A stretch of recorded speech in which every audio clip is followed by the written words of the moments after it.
Sejam muito bem-vindos ao Em Xeque Mate Talk Jurídico. Aqui, buscamos trazer para vocês, em forma de jogadas estratégicas, um pouco do mundo do direito e também do mundo dos negócios. Eu sou o professor Pedro Hermes. Eu sou a professora Cristiane Pauli. E para tudo isso, a gente vai ouvir convidados, pessoas relevantes na nossa sociedade, profissionais do direito e também, né, professora Cris, colocá-los em xeque diante do nosso podcast. Aqui, a gente entende que conversas de valor, conversas essenciais são muito importantes para definir carreiras, definir profissões e definir, talvez, uma possível entrada no mundo do direito. Aqui a gente entende que a conversa, ela só inicia quando ela sai do lugar comum. Te esperamos nos nossos episódios aqui do Em Xeque Mate Podcast Jurídico. O nosso convidado de hoje é o professor Augusto Becker, advogado, graduado em Direito, especialista em Direito Empresarial, advogado e sócio do escritório Bock, Bruno e Zampieri e professor aqui da Antônio Meneghetti Faculdade. Seja bem-vindo, Augusto. É um prazer recebê-lo. Muito obrigado, Pedro. Obrigado, Cris. É um privilégio falar com vocês no podcast da ANCHE. Ai, que bom, professor Augusto. Estávamos ansiosos para conversar contigo, porque conversávamos que os alunos, eles costumam não saber da trajetória, muitas vezes, né? Eles veem os professores em lugares de destaque, no teu caso, sócio de um dos maiores escritórios de direito empresarial que nós temos, não só em Santa Maria, mas na região. E a gente também quer mostrar como é que foi para o Augusto chegar até ali, né? Então, acho que a primeira pergunta que a gente gostaria de te fazer quando é que foi, professor Augusto, que tu decidistes fazer o curso de Direito? Era um sonho antigo? Como é que foi isso na tua vida? Eu decidi durante o ensino médio, acho que eu estava no segundo ano do segundo grau. E eu tinha muitas dúvidas, né? A gente sempre tem dúvidas quando a gente está no ensino médio. E até o momento de que eu entrei, eu também fiquei com dúvida. Será que é o que eu quero? Né? Porque as primeiras disciplinas do direito, elas são um pouco mais teóricas, não são tão práticas, né? Mas aí eu lembro que me marcou que eu comecei a gostar do direito, de verdade, né? De verdade, quando eu fui aluno do Bruno, teu esposo, que começou a ter uma disciplina prática e ele é muito bom, né? Um ótimo professor, e isso me fez gostar do direito e eu até queria seguir na carreira, né? No direito criminal, porque a gente acaba se inspirando nos professores e para mim foi uma inspiração para continuar na faculdade. Claro, depois vieram outras disciplinas, a gente vai mudando, né? Eu acho que durante a formação, acho que eu pensei umas 5, 6 vezes em mudar de área, né? Mas eu acho que é o mercado que acaba inserindo a gente, né? A gente acaba indo nas oportunidades que tem, dentro daquilo que a gente gosta, é claro, né? Não vai fazer algo que a gente não tem afinidade, mas acho que o mercado seleciona muito o profissional, né? E em que momento surgiu o direito empresarial na tua vida? O direito empresarial surgiu mais pro final da graduação, quando eu comecei a fazer estágio no escritório, né? Eu fazia estágio no fórum, há 2 anos e meio, fiquei até um pouco mais do que poderia. E, ao mesmo tempo, comecei a fazer estágio no escritório. Meu irmão era já um dos profissionais que atuava no escritório, conseguiu me introduzir ali e comecei a fazer dois estágios, né? Fazer estágio no fórum e depois também no escritório. E fui conciliando isso até onde deu. Chegou um momento que, não, vamos seguir aqui, que é o que eu quero, né? Ali eu conheci o direito empresarial, até então não tinha contatos muito grandes. Na graduação eu tive bons professores de direito empresarial, o professor Ledur me deu a disciplina de direito empresarial, que eu acho um professor excelente, né? E gostava da matéria, mas ali acho que foi uma questão de mercado mesmo, como o escritório foco é o direito empresarial, né? Acabei sendo inserido ali e as coisas foram naturais, né? A partir do esforço, a partir da dedicação, as coisas aconteceram, né? E o escritório onde tu és hoje sócio, Augusto, ele tem vários nichos de atuação, né? Todos envolvendo o direito empresarial. O que faz o Augusto, advogado empresarialista, desde o momento que se tornou sócio? O que mais ou menos ocupa os teus dias? Em qual nicho tu estás lá, Augusto? Sim. Hoje a gente tem um escritório que é full service empresarial. Então atende todas as áreas do direito empresarial, com exceção do direito criminal e previdenciário, né? Então, se o empresário tem algum problema, a gente tem um camisa 10 para cada área. Hoje a gente tem 62 pessoas no escritório, né? Advogados. Então tem um camisa 10 para cada uma das áreas, com exceção dessas duas que eu mencionei. E eu atuo mais no direito, o foco maior é no direito societário e em recuperação de empresas, né? acabo atuando mais nisso. Foram também escolhas naturais. Eu acho que quando a gente vai para dentro de um escritório estruturado, tu tem essa possibilidade, né? O mercado vai te selecionando. Mas como que o mercado te seleciona? Naquilo que tu desenvolve melhor, naquelas aptidões que tu tem, né? Então, o direito societário acabou me trazendo no primeiro momento. Eu focava mais no direito societário e hoje eu estou indo mais, acredito, até para o direito de recuperação de empresas, né? E Augusto, pessoal que nos ouve hoje, quem tem contato contigo, é teu aluno, vê hoje o Augusto essa referência para os alunos e, enfim, todas as pessoas que te acompanham na área empresarial. Mas olhando lá para trás, assim, e pensando nesse público que um dia quer se tornar advogado ou que não sabe muito bem o que faz um advogado, que dicas que tu daria, da tua experiência, o que serve para um profissional que quer se tornar advogado na área empresarial, por exemplo? Eu acho que se fala muito que existem muitos profissionais no mercado, né? Na advocacia, no direito em si. E eu acho que isso, para todas as áreas, de fato, existem vários profissionais, mas quem se dedica, quem se esforça, quem realmente vai atrás, tem a oportunidade. O mercado está aí, a gente percebe que tem espaço para mais gente, tem espaço para quem realmente trabalha de verdade, né? Claro, o medíocre, sem dúvida, né? Sem dúvida, o medíocre não vai crescer na vida, vai ter um espaço curto, mas aquele que realmente se dedica, que estuda, que vai atrás, né? Vai ter oportunidade, vai desenvolver algumas habilidades que antes não tinha, né? É natural. Eu que vim do interior, né? Sou de Arroio do Tigre, natural de Arroio do Tigre, uma cidade pequena aqui, né? Estudei em escola pública, então eu desenvolvi algumas habilidades, eu acho, ao longo da minha trajetória, né? E eu tinha essas inseguranças eu tinha no início, como é que vai ser? Eu vou conseguir falar em público, eu vou conseguir fazer uma sustentação oral, né? E isso tudo a gente foi desenvolvendo, isso a gente desenvolve, né? Então, eu lembro da primeira sustentação oral que eu fiz, que foi num caso de direito civil, uma questão de seguro. Eu comecei num caso menor, né? Mas estava muito apreensivo, muito nervoso. E hoje eu consigo fazer com naturalidade, né? Uma sustentação oral, mas com certeza o início ele é difícil. Como qualquer nicho, né? O início ele é difícil, depois tu vai desenvolver. Talvez tu vai ir mais para uma parte comercial no direito, né? Na advocacia, falando agora. Talvez tu vai desenvolver mais uma parte comercial, de relacionamento, atendimento ao cliente. Talvez tu vai pender mais para a parte técnica, né? Mas eu acho que em escritórios isso forma um time, né? A gente consegue mesclar pessoas com perfis diferentes para entregar um trabalho de excelência, né? Não adianta tu ter só comercial, só técnico. Tu tem que ter um time misto, né? E tem espaço para todos podem se dar bem, né? Todos podem ter o reconhecimento profissional, não só econômico, né? Financeiro, econômico, enfim, mas também o reconhecimento como pessoa, né? Que eu acho que isso é importante, tu tá fazendo o que tu gosta, né? Tendo um reconhecimento pelo que tu faz. E eu acho que hoje, no Rio Grande do Sul, e a nossa região, existem vários escritórios que te permitem isso, né? Então, às vezes a pessoa fica pensando assim, né? Eu estou no ensino médio e não sei se eu vou conseguir atender clientes. Talvez para ti tenha espaço, né? Na parte técnica, talvez tu pode ficar na retaguarda, né? E ter um reconhecimento profissional e financeiro interessante. Então, não necessariamente somente quem fala bem, né? Às vezes a gente tem essa impressão quando a gente está no colégio, só quem fala bem vai para o direito. Não, na verdade não. Muitas pessoas a gente vê pelos profissionais que atuam conosco lá no escritório, né? A gente tem alunos aqui da ANF, né? A própria Débora, a esposa do Pedro, trabalha com a gente. Tem outros profissionais aqui da instituição que foram para lá e muitos com perfis diferentes. A gente vê isso em sala de aula também, né? Alguns que falam bem, mas talvez depois na prova não vão tão bem. Claro, tem vários fatores, não estudaram, às vezes não são tão técnicos.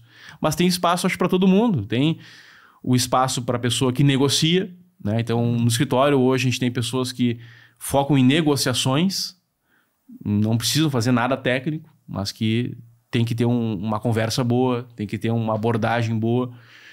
Tem pessoas que são técnicas, que fazem um trabalho de excelência, né, naquele ponto. E tem, naturalmente, pessoas mais comerciais, que normalmente são os mais antigos, né? Os que estão mais tempo no escritório, que acabam desenvolvendo relacionamentos com clientes, que cuidam disso. Então, o que eu quero dizer? Eu acho que não dá para deixar de fazer direito, né? Escolher por essa profissão, simplesmente porque às vezes tu acredita que tu não tem alguma habilidade, né? Tu vai desenvolver alguma coisa, tu é bom, com certeza. Todo mundo é bom em alguma coisa. E essa insegurança era a principal que eu tinha. Será que eu vou conseguir desenvolver bem alguma coisa? O que é o meu melhor?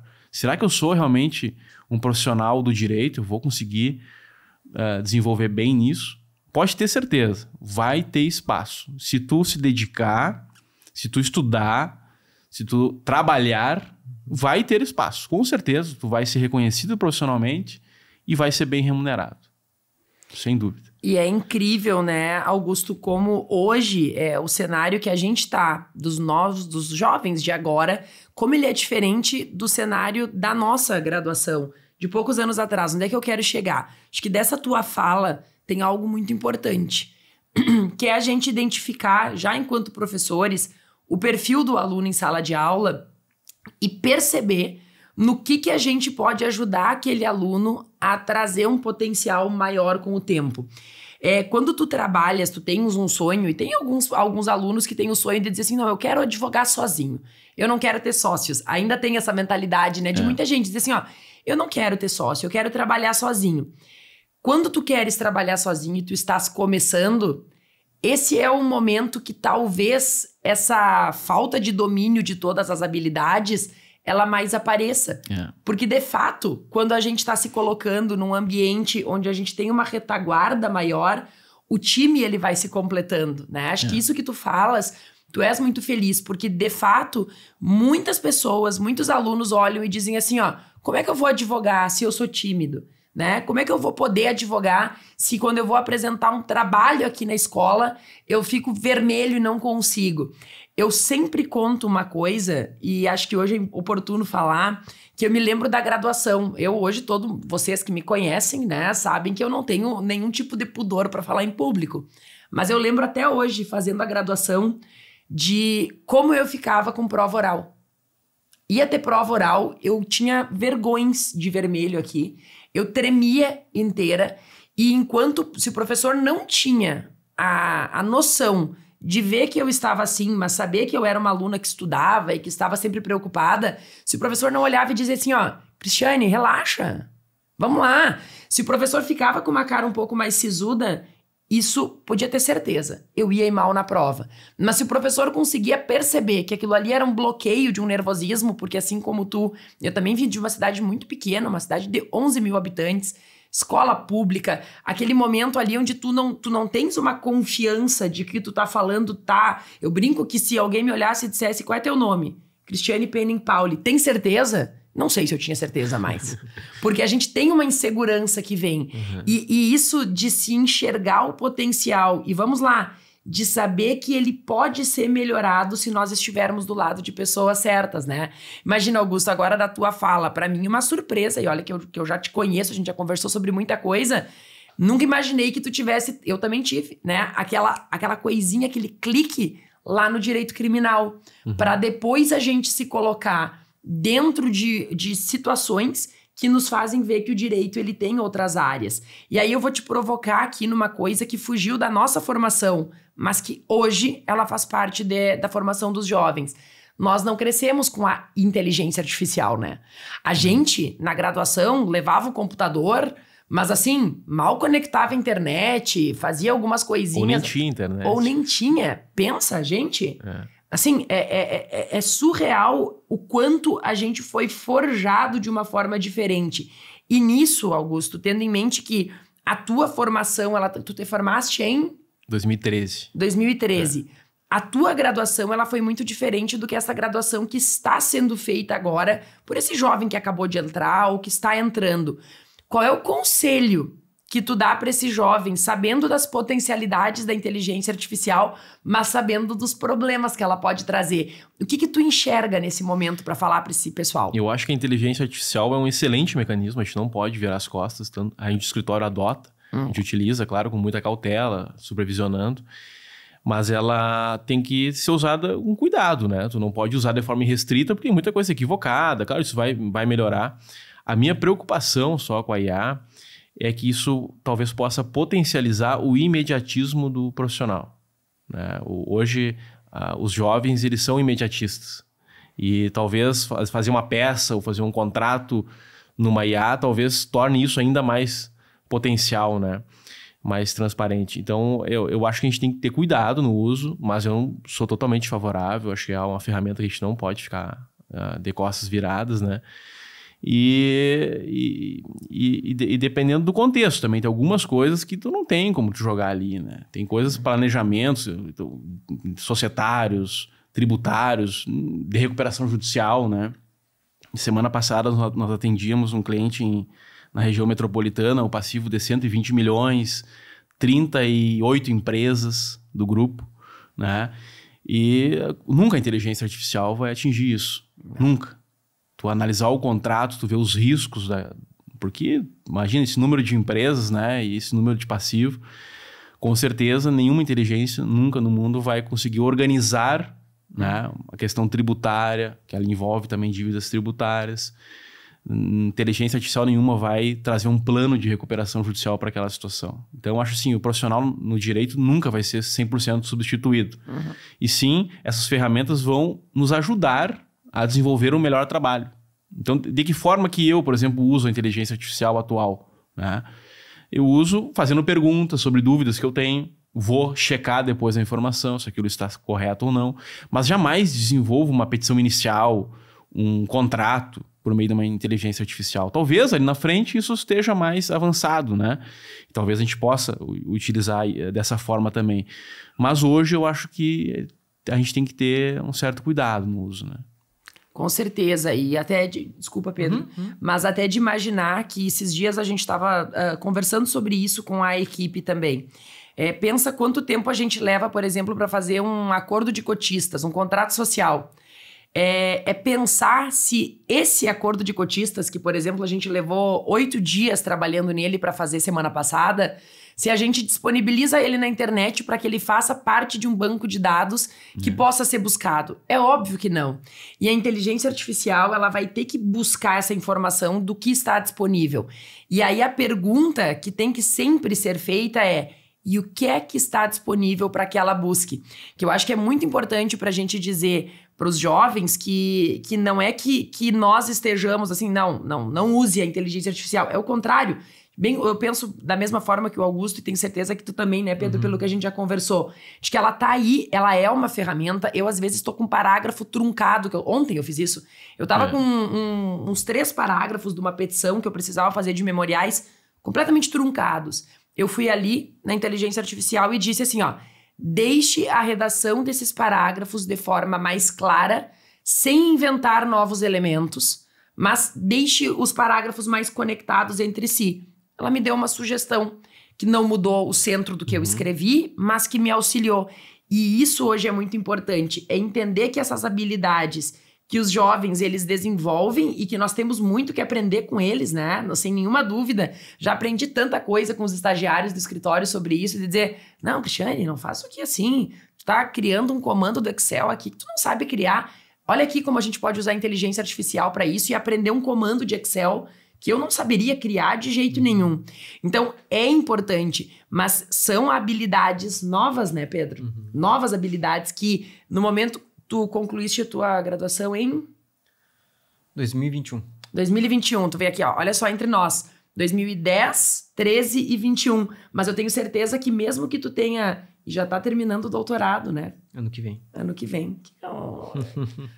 E cabelos brancos. Né? E cabelos brancos, né, professor Augusto? Porque aos 26 anos. Vejam, pessoal, vocês que querem fazer direito, né, e que se encontram querendo, vocês entendam que o professor Pedro aqui, ó, está terminando o doutorado só 5 anos depois da sua graduação, nem isso. E os cabelos brancos já vieram acompanhando. Isso é importante dizer para vocês, né, Pedro? Mas é tranquilo, né? Tranquilo. É aquele meme, né? A advocacia não cansa, né? Uma escolha tranquila. Uma escolha tranquila. Qual a sua idade? 26 anos. Cabelos brancos. Cabelos brancos. Que bom. Brincadeira, né? Mas, Augusto, aproveitando esse gancho da advocacia, que a gente trouxe através de um meme aqui, né? Qual foi a maior trombada que tu já levou enquanto advogado? carteiraço? O que tu já... Nos conta um pouquinho, assim, desse teu dia a dia de advogado. Difícil lembrar, né? Tem que pensar um pouquinho. Né? Teve várias, né? Já teve arrogância de colegas em audiência ou em reuniões. Isso é muito comum, né? No meio.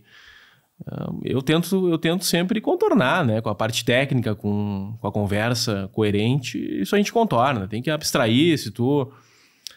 ficar brabo, se tu se exaltar, isso é pior, tu atrapalha o teu cliente, né? Juízes também acontece às vezes, né? Em audiências. Hoje não tanto, mas principalmente quando a gente está começando, quando a gente é bem jovem, né? Hoje eu já tenho quase 14 anos como profissional, então já acaba passando uma credibilidade natural, né? Isso. E no início não é assim, no início tu pega a carteirinha da OAB, tu tem cara de jovem, né? Tu não tem tanta experiência no que tu vai falar, da forma como tu vai falar, então acaba tendo essa soberba muitas vezes, né? Mas a gente tem que contornar. Tem algum caso que tu lembre, assim, muito?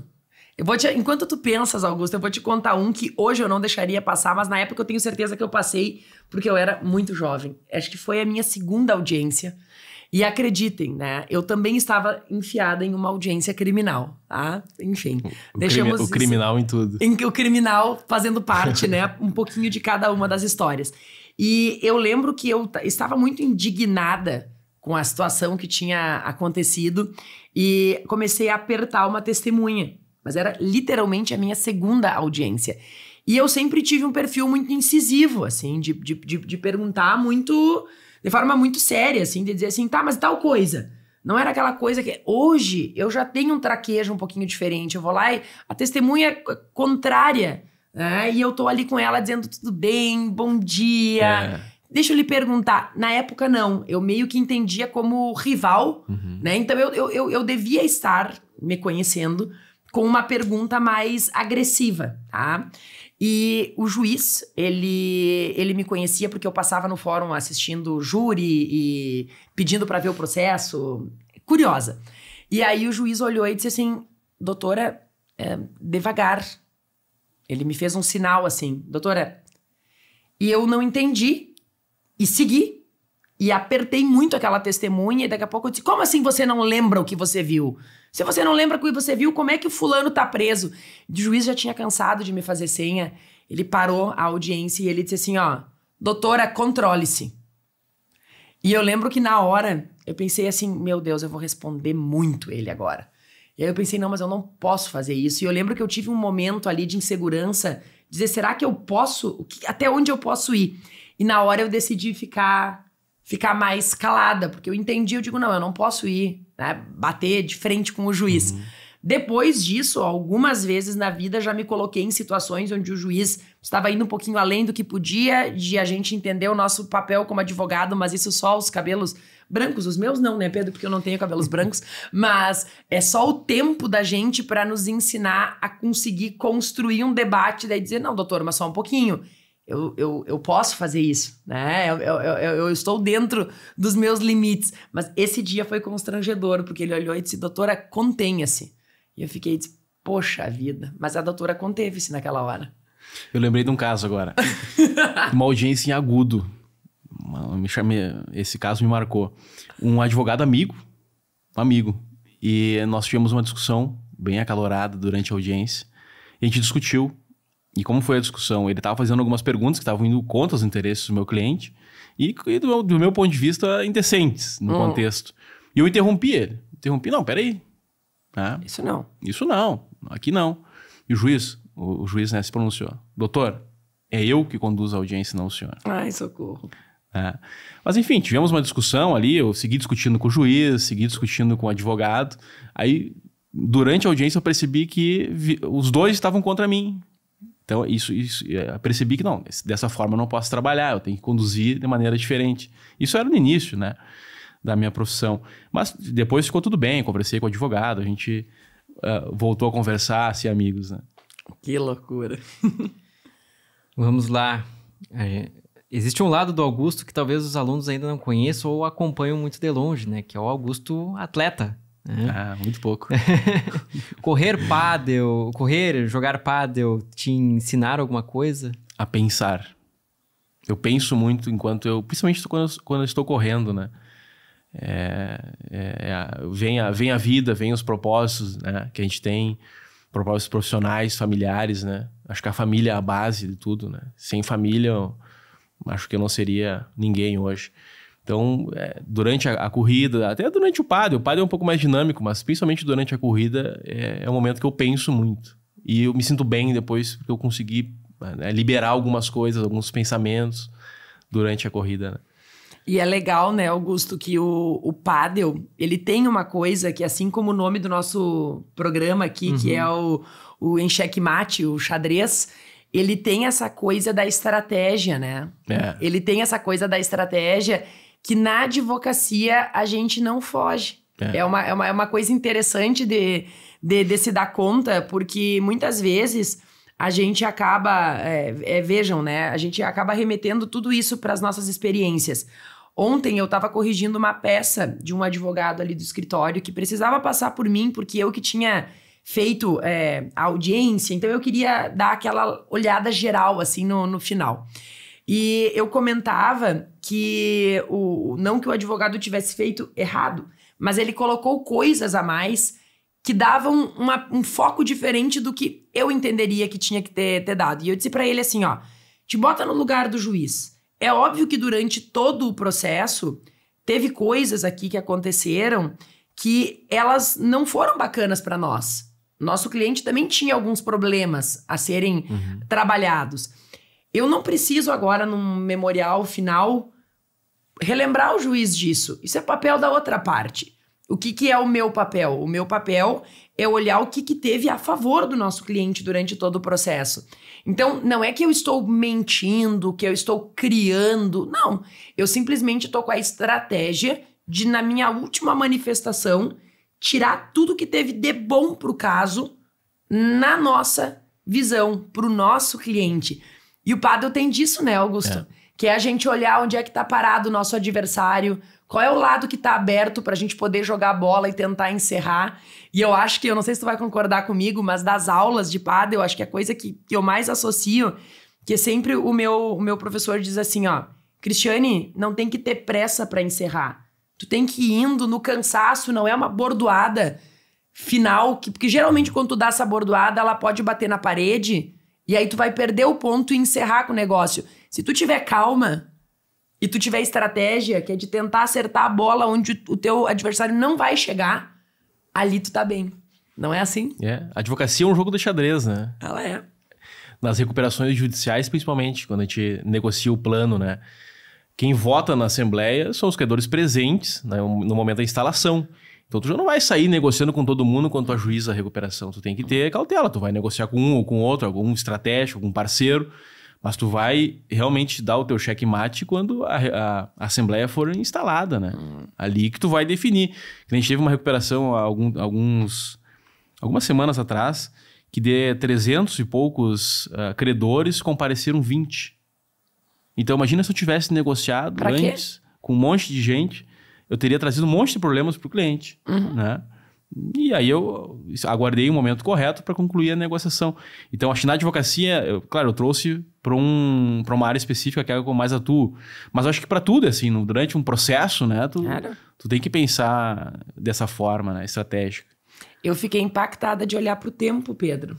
Porque eu jurei que nós estávamos na metade do podcast e nós estamos no final. E assim, a gente vai ter que, já que o Augusto gosta muito de jogo, né? Acho que a gente vai ter que fazer um jogo com ele. Tu não achas que é o nosso tradicional jogo de encerramento do podcast? Assim, eu acho que a gente vai bem por aí. Pode ser um pádel também. Acho que hoje a gente vai... passar, né? Nós vamos passar o pádel hoje. Mas nada que, né? Só que talvez dê mais trabalho pro professor Augusto isso aqui do que o pádel, tu não acha? Será? Vamos ver. Augusto, então vamos lá. Na hora de escolher um estagiário, a resposta tem que ser rápida. É melhor um estagiário mais esperto ou mais ligeiro, ou um estagiário que é mais esforçado? Esforçado, sem dúvida. Qual foi o maior não que te empurrou pra frente? Tiveram não, sem dúvidas. Quando eu estava no estágio, no fórum, eu queria ir pro gabinete. Eu tive um não Isso fez com que eu me esforçasse mais, mostrasse mais entrega e eu consegui ir pro gabinete. Te empurrou pra frente. Empurrou pra frente. Augusto, pensando no Augusto lá do início da graduação e quando tu começaste a estagiar, tu sentiu que tu aprendeu mais no estágio ou na sala de aula? No estágio. O que ninguém te contou sobre ser advogado? Que não é só técnica, não é só estudar a parte técnica do direito. Teve algum conselho, Augusto, que tu considera que você ouviu, que deveria ter escutado e não escutou? Tu te arrepende de não ter escutado? Difícil. Eu vi isso, né? Passa pra outra. Volta nessa depois. Conseguimos um checkmate, tá? Vamos. Foi fácil. Uma frase que te acompanha na vida? Nada é sorte. Tem que ser bom de briga pra fazer direito? Não. Acho que não. Acho que é um plus, mas não é um requisito. Mas acho que é bom. Se tu pudesse mandar um áudio de 30 segundos lá pro teu eu do terceirão, o que tu falaria? Estuda mais, te dedica, que tudo vai dar certo, fica tranquilo. Augusto, foi um imenso prazer estar contigo. Eu confesso pra ti que eu não vi mesmo o tempo passar quando eu me dei conta de olhar ali. Eu digo, gente, já estamos na hora. Foi muito bom te receber aqui e fazer com que as pessoas possam conhecer um lado do Augusto que não é aquele lado só que a gente acaba vendo no dia a dia, que é daquele advogado que está super bem colocado, bem posicionado, muito reconhecido, e lembrar que tem um ser humano atrás do Augusto também, né? Então, para nós foi um grande prazer poder mostrar esse teu lado hoje aqui também. Muito obrigado, agradeço vocês, foi um prazer muito grande estar com vocês aqui. A gente que agradece. Gostaríamos de agradecer a tua presença, a tua audiência aqui no Checkmate Talk Jurídico. Gostaria de agradecer também a Antônio Meneghetti Faculdade, a Fundação Antônio Meneghetti, e agradecer sempre a parceria da professora Cris. E igualmente a tua, professor Pedro. Até a próxima. Até mais!